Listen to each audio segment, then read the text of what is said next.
ఈడ వేలాంగణి బీచ్లో మేము ఉండాను. மீன் பிடிக்கிற இடத்துல நாங்கள் உண்டானோ. எங்கள் பாப்பா மகா போட்டில் ஏறி மீன் பிடிக்க போறியா மகா? இங்கே இருக்குவே எப்பவுமே.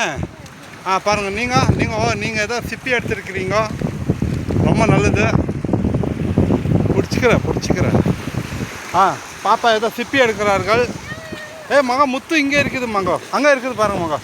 உஷாரு ஜல்லி பூச்சி பிடிச்சிட்டு போகிற அப்புறமா.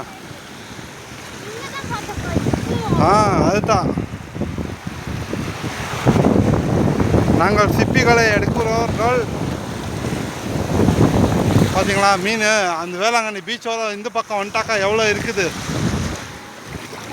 சூப்பர் மீன், சூப்பர் பீச். ஓகே. சூப்பர். என்ன இது காமிங்கோ? சிப்பிக்குள் முத்து. சிப்பிக்குள் முத்து என்ற இது கருதுகிறார்கள். இது என்னவென்று எனக்கு தெரியவில்லை, நீங்கள் சொல்லுங்கள். இங்கே ஒன்று இருக்கிறது மகோ, இங்கே ஒன்று இருக்கிறது. இதுதான் இது என்னவென்று நம்மளுக்கு தெரியாது.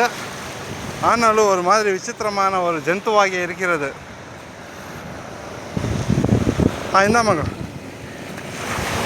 அது 2 சங்கு இருக்கிறதா? இங்கே ஒன்று வந்து இருக்கிறது. சங்கு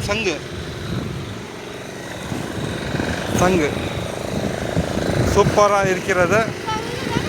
அதுதான் மறுபடியும் இப்போ எப்போ வருமோ தெரியல. ஆனால் இருக்கிற மாதிரி இதெல்லாம் பிடிச்சி எடுத்துன்னு போய் மார்க்கெட்டில் விற்றுப்பிடுவோம். விற்க முடியுமா? முடியாது.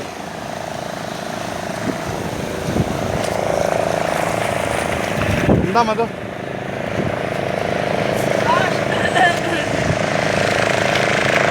எல்லாருக்கும் வணக்கம். இதுதான் நான் வேளாங்கண்ணி கோயிலுக்கு வந்துட்டு இந்த மாதிரி பேக் சைடு போய் வந்தாக்கா நிறைய இந்த மாதிரி எல்லாம் இருக்கும். மீன் பிடிக்கிற தொழில் தான் இருக்கும். பாருங்கள் எல்லாம் ரவுண்டு போட் ஒன்று போகுது, போட்டெல்லாம் போகுது. அதில் போனானாக்கா 400 ரூபாய் கேட்குவாங்க. நாங்கள் போயிட்டு வந்தோம் அந்த பக்கம் அக்கறைக்கு. ஓகே. சொல்லுமாக்கா. Good morning. ஓகே பாய்.